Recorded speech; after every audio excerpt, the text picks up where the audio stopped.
This lesson covers properties of logarithms.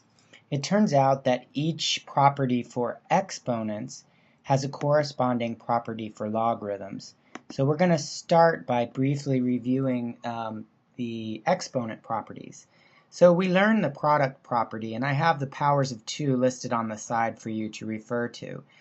If you have the same base and you're multiplying, for example, 2 to the power of 3 times 2 to the power of 4, well, you can look over here. That's essentially asking you to multiply 8 by 16. You can check the arithmetic. That's 128. And the rule that we've observed by doing repeated examples is that when the bases are the same and you're multiplying, you add the exponents. And so there's a specific example. In general, we could say x to the m times x to the n equals x to the power of m plus n. Okay, we have a similar property for quotients. So for example, if I have 2 to the 8 and I divide that by, say, 2 to the 4th, well, 2 to the 8th is 256. 2 to the 4th is 16. You can check the division, but 256 divided by 16 is 16, or 2 to the 4th. And the rule here, you just subtract the exponents. So 8 minus 4 gives us 4. And in general, you would say x to the m divided by x to the n equals x to the power of m minus n. All right, and then lastly we had the power rule, and that's the one that looks like this. If you do, for example, 2 to the 3rd and raise that to the 4th power, well, that's 2 cubed is 8, and 8 to the 4th comes out to be 4096, or 2 to the 12th. And in general, when the exponents are stacked like this and you have a power of a power, you multiply 2 to the 3 times 4. And in general, we could say x to the m raised to the power of n is x to the power of mn. Okay, so that's a quick review of the properties of exponents. And it turns out that there'll be a similar property for logarithms. So let's now look at the product property for logarithms. I've rewritten all the exponential statements as logarithmic statements.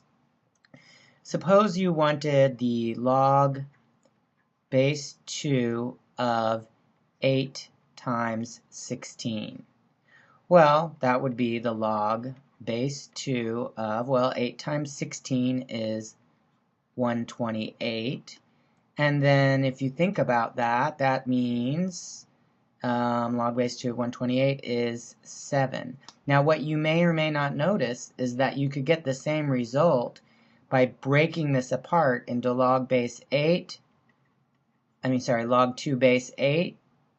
No, I said it wrong again. Log base 2 of 8, log base 2 of 16. And if you want to get the correct answer of 7, it turns out that you have to add those, because log base 2 of 8 is 3, log base 2 of 16 is 4. And this basically is the same property that you learned with exponents, it's just now with logarithms. And in general, we could say log base b of xy, you can expand that out into log base b of x plus log base b of y. And this works as long as all your bases are the same. In this tutorial, the base is always 2, but it works for any base as long as each expression has the same one. Okay, that's the product property for logarithms. And now let's look at the quotient property. Suppose you wanted the log base 2 of, let's say, 1024 divided by 64. Well, let's see. If you do 1024 divided by 64, I think you're going to get 16. Oops. So you are going to get 16. However, let's be a little more careful here. So log base 2 of 16, which is 4.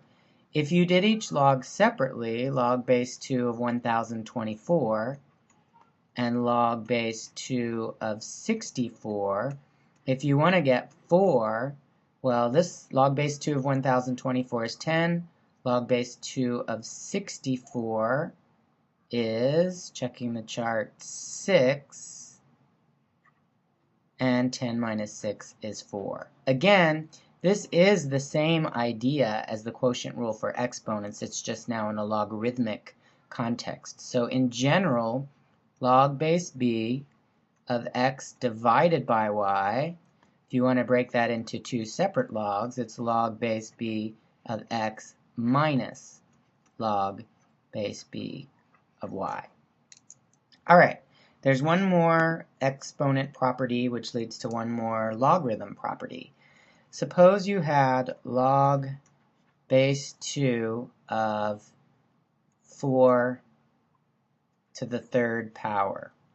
Well, 4 cubed, 4 times 4 times 4 is 64, and you can check the chart, log base 2 of 64 is 6. It turns out that you can get the same answer by taking the log base 2 of 4 and taking this exponent of 3 and parking it in front. And you get 3 times, well, the log base 2 of 4 is 2. And 3 times 2 is 6.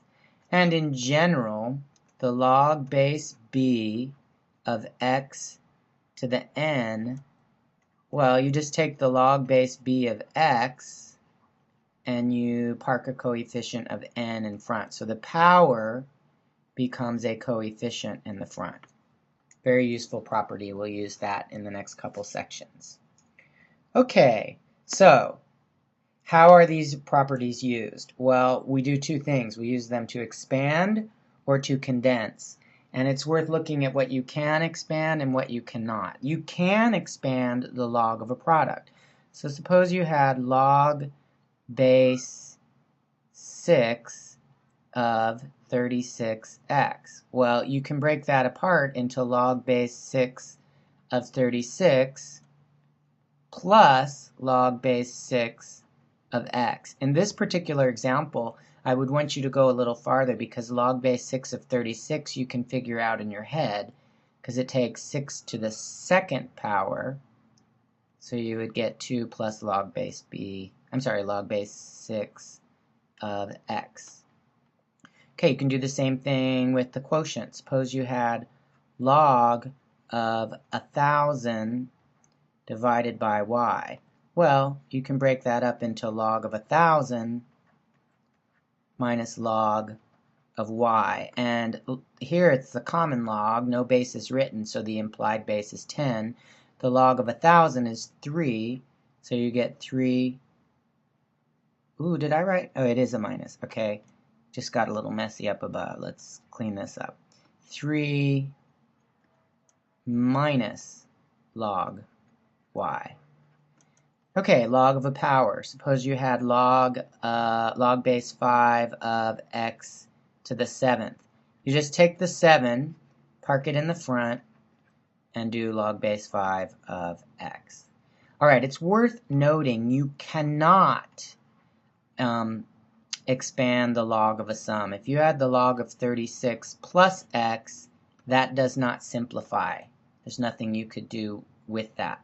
Same for log of a difference. If you had log base, let's say 9 of x minus 81, there's nothing that you would do to simplify that. Okay, condensing logs. This is exactly the opposite. If you have the sum of two logs, say log of, how about 50 plus the log of 2, well, it turns out you can combine that into the log of 50 times 2, which is the log of 100, which is another one you can do in your head, that's 2. Alright, suppose you had the log of 75 minus the log of 25. Well, you can condense that into one log by dividing the arguments, 75 over 25, and 75 divided by 25 is 3, and in this case you might stop there because it's not at all obvious what the log of 3 is. Okay, similarly, suppose you had this, 5 times the log of y. If you wanted, you could take that 5 and put it as an exponent on the y. Alright, here's what you can't do. If you have the log of 50 times the log of 2, which could also be written using parentheses, that does not simplify. Similarly, the log of 50 divided by the log of 2 does not simplify. Okay, that's a lot of information. Your homework is to, for 1 through 4, expand them if possible. And again, go back and look at my examples in the video if that helps. And I'll just tell you right now, one of these 4 does not expand. So try to figure out which one does not expand. And on the condensing, same thing. There's 3 problems. One of them will not condense. Please have these ready for next time.